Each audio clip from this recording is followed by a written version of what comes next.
அனைவருக்கும் வணக்கம். இயக்குனர் எம்ஏஎம் நம்ம பாரதிராஜா சார் சொன்னாங்க, அதாவது ஈரானியன் ஃபிலிம்ஸு இட்டாலியன் ஃபிலிம்ஸ்லாம் பார்க்கும்போது நம்ம ஊரில் இந்த மாதிரி படங்கள்லாம் வருமா, நான் ஏங்கியிருக்கேன் அப்படின்னாங்க.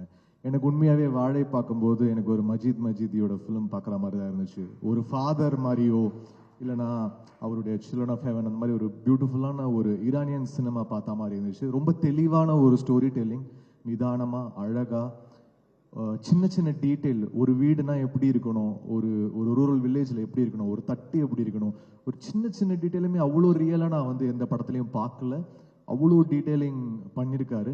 அவருடைய டயலாக் சென்ஸு, அவருடைய writing sense was so beautiful. ஒரு beautiful film but it heart breaking. அதோடைய எண்டு வந்து உங்களை உலுக்கிடும். ஸோ அப்படி ஒரு ஃபிலிம் வந்து ஒரு ஸ்க்ரீன் பிளே போயிட்டே இருக்கும்போது திடீர்னு அப்படி ஒரு ஷாக் வேல்யூவோட பண்ணிட்டார். எனக்கே ஷாக்கிங்காக தான் இருந்துச்சு. ஏன்னா ஒரு ஃபிலிமுடைய பேஸில் அப்படியே ஒரு பயங்கரமான ட்விஸ்டாக இருந்துச்சு. ஐ என்ஜாய்டு வாட்சிங் த ஃபிலிம். ஐ திங்க் டெஃபினட்டாக ஒரு நம்மளுடைய இந்தியன் சினிமாவை ஒரு இன்டர்நேஷ்னல் லெவலுக்கு கொண்டு போகக்கூடிய எல்லா கெப்பாசிட்டியும் மாரி சருக்கு இருக்குது. You really good sir. And உங்களுடைய டைலாக் வந்து பயங்கர அழகாக இருக்குது. அந்த டைலாக்ஸ் கேட்கும்போது உண்மையாகவே அந்த எப்படி சொல்கிறோம், அந்த ஜாகிரஃபி, அந்த நீங்கள் வச்ச செட்டிங், அதோடைய மியூசிக், சந்தோஷோட ஒர்க்காக இருக்கட்டும். Eshwar sir your work is fantastic. உண்மையாகவே ஒரு ஷாட்டுமே தேவையில்லாத ஷார்ட்ஸ் இருக்காது. ரொம்ப தெளிவான ஒரு ஸ்டோரி டெல்லிங். எனக்கு ஏதோ ஒரு சினிமா பாரடைஸோ அந்த மாதிரி ஒரு ஃபிலிம் பார்க்குற மாதிரி தான் இருந்துச்சு. ஸோ வாழை இஸ் அ மஸ்ட் வாட்ச். நீங்கள் எல்லாரும் போய் பார்க்கணும். இவங்க எல்லாரும் ஒர்க்குமே ஃபென்டாஸ்டிக். அந்த 2 பசங்க வந்து எக்ஸ்ட்ரானரியாக பண்ணியிருக்காங்க. பட் பொன்வேல what is that boy's name, ராகுல் and that other boy Ponvel, 2 பசங்களும் எக்ஸ்ட்ரானரியாக பண்ணியிருந்தாங்க. அவங்க எந்த மொமெண்ட்லையுமே வந்து they're not conscious, they're so real. So டெஃபினட்டாக வாழை வந்து தியேட்டரில் போய் பார்க்கணும்.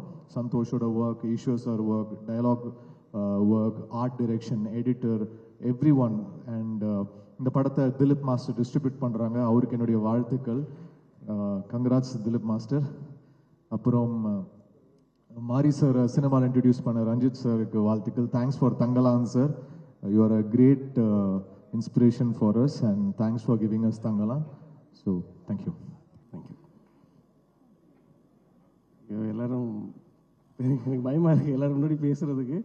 ஃபஸ்ட் திங் இதே மாதிரி தான் ஸ்பீச்லெஸ்ஸாக தான் இருந்தோம் படம் பார்த்துட்டு. நாங்கள் இன்னும் நிறைய ஃப்ரெண்ட்ஸ் எல்லோரும் சேர்ந்து படம் பார்த்துட்டு ஒரு 10-15 நிமிஷம் எல்லோரும் ஐ டு ஐ பார்க்குறதுக்கே ரொம்ப சிரமமாக இருந்தது. எனக்கு முதல்ல இந்த படத்தை வந்து ஒரு ஸ்பெஷல் ஷோ போட்டது எனக்கு ரொம்ப என்னோட லைஃப் டைம் அச்சீவ்மெண்ட்டாக நினைக்கிறேன் சார் இதுவே. ஏன்னா நான் இட்ஸ் ரொம்ப ஹானர் சார். அது நான் அதை எனக்கு முன்னாடி காமிச்சு உங்களோட பர்சனலாக அதை பேசுகிறதுக்கான டைம் கிடச்சதே வந்து நான் இண்டஸ்ட்ரிக்கு வந்ததுக்கு எனக்கு ஏதோ ஒரு பெரிய அச்சீவ்மெண்ட்டாக தோணுது. ஏன்னா எனக்கு பெரிய இன்ஸ்பிரேஷன். நான் ஃபஸ்ட்டு ஐலி பண்ணும் பொழுதே எனக்கு அதில் நிறைய மல்டிபிள் கேரக்டர்ஸ் இருக்காங்க. அந்த கேரக்டர்ஸ் ஒருத்தவங்களும் டிஸ்டிங்டிவாக தெரியணும் அப்படின்னா அதை எப்படி கேரக்டர் பிரிக்கணுங்கிறதுக்கு எனக்கு வந்து பரியரும் பெருமாள் தான் ஒரு பெரிய ரெஃபரன்ஸாக இருந்தது.